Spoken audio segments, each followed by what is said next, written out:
You are a foreigner. You are an alien, no matter how documented or you might be, no matter where your here is, you're not from here. Maybe that's obvious to you. Maybe you have a name that people here have a hard time pronouncing. Maybe you have a complexion and features that highlight a very different personal history than the majority around you here. Maybe you do things that come naturally to you and yet seem strange in the context of here. Maybe you sound different, look different, act different, think different, are different, foreign. Maybe it was obvious once, but obvious differences have faded. Your parents stood out here more than you do now. Or your here is just so full of differences that yours aren't as noticeable. Or you've acclimated to hiding your differences that make people here uncomfortable until you're around people who know you better and have acclimated to you. Or you're still different, but you've been different for so long that different is the only thing you know how to be. You are foreign. Maybe it's not obvious at all. Maybe you are a member of the majority, but even then, you haven't always been. The majority hasn't always been. And the true majority, almost everywhere on the planet, is immigrants. It's foreigners.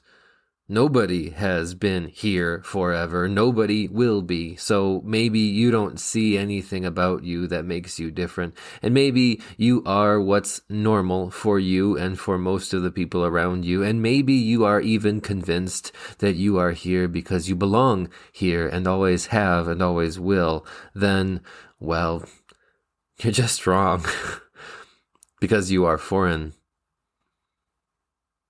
Moses was a product of immigration, even if it was probably 16 generations ago that his people moved to Egypt after only 3 generations of living in Canaan after immigrating from Haran. Anyway, when Moses killed an Egyptian, he fled to Midian and got back to his immigrant roots. And he rescued the daughters and granddaughters of Reuel from harassment by shepherds of another tribe and was welcomed into Reuel's home and given a wife, Zipporah. And the Hebrew Egyptian Moses and his Midianite Cushite wife Zipporah had a son. And Moses named him Gershom, saying, I have become a foreigner in a foreign land. And that didn't bother Zipporah at all, to have her husband name their son after his foreignness, because he was a foreigner, and so was she, and so are we all, and that only bothers you if you want to believe something else about yourself. And why would you want to? Is your here really so great that you can't stand the thought that you aren't here on accident? That you're actually here on purpose?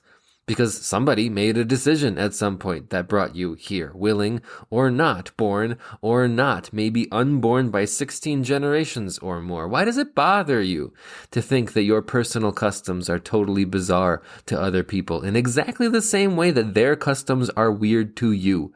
Can you not just accept that we're all weird, that we are all foreign, that none of us belongs anywhere, and so we all have equal right to be here wherever here is? And here's why I like Zipporah for making this point. I mean, I could say that she was what we today call black, but that didn't matter to her, even if it did matter later to Moses' brother and sister, and Moses' sister was turned white by leprosy for letting it bother her. Right, like I could make a point out of Moses and Zipporah being what we'd consider a biracial couple, but the concept of race is so modern that it would have been foreign to them to say anything other than that they were foreign to each other. And well, duh, everyone is to everyone else. Or haven't I said that enough yet? But here's why I like Zipporah for this point. In one of the weirdest stories of the Old Testament, Zipporah performed an emergency circumcision on Gershom to save his life from God himself. Moses foreign wife becomes somehow aware of a threat to her family and knows to resolve it by performing the Jewishest ritual act there has ever been on their son, and cuts off his foreskin and declares, "Surely you are a bridegroom of blood to me." And it works. God relents, and the family returns to their roles in rescuing God's people from slavery in Egypt to invent the Jewish people as a nation, leaving Egypt to take control of Canaan, not because they naturally belonged there, but because God told them to. Zipporah just gets it. Somehow, it's all foreign to her, and still she gets it. What God wants from her is foreign to her, and so he has to be the one to give it to her. And because he did, she takes it and uses it as if it were her own, even if she doesn't completely get it.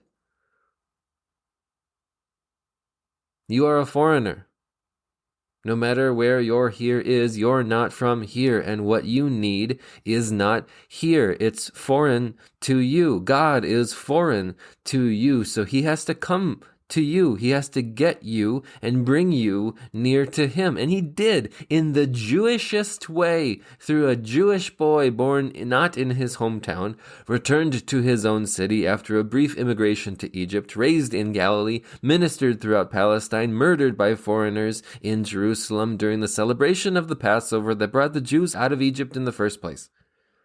Foreignness doesn't bother God, far from it. He seems to like it.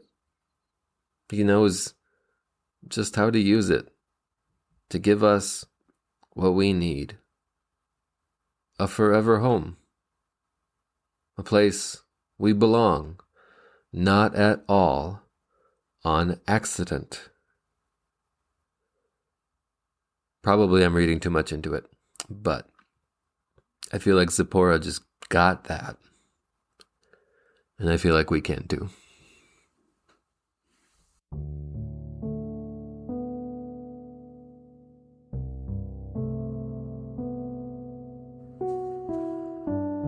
You and I are dust and breath, loved by God, bought by Jesus. This podcast is written and produced by me, Ethan Cherney, a pastor at Bethel Lutheran Church in Menasha, Wisconsin, member of the Wisconsin Evangelical Lutheran Synod. Outro music is arranged and performed by Mr. Peter Shawy, who is like grass in a meadow.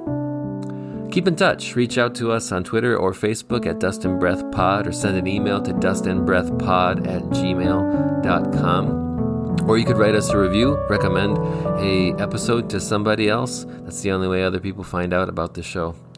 Now go, do what God called you to do, be who God made you to be, see what God can do with dust and breath and faith in Jesus, his Son.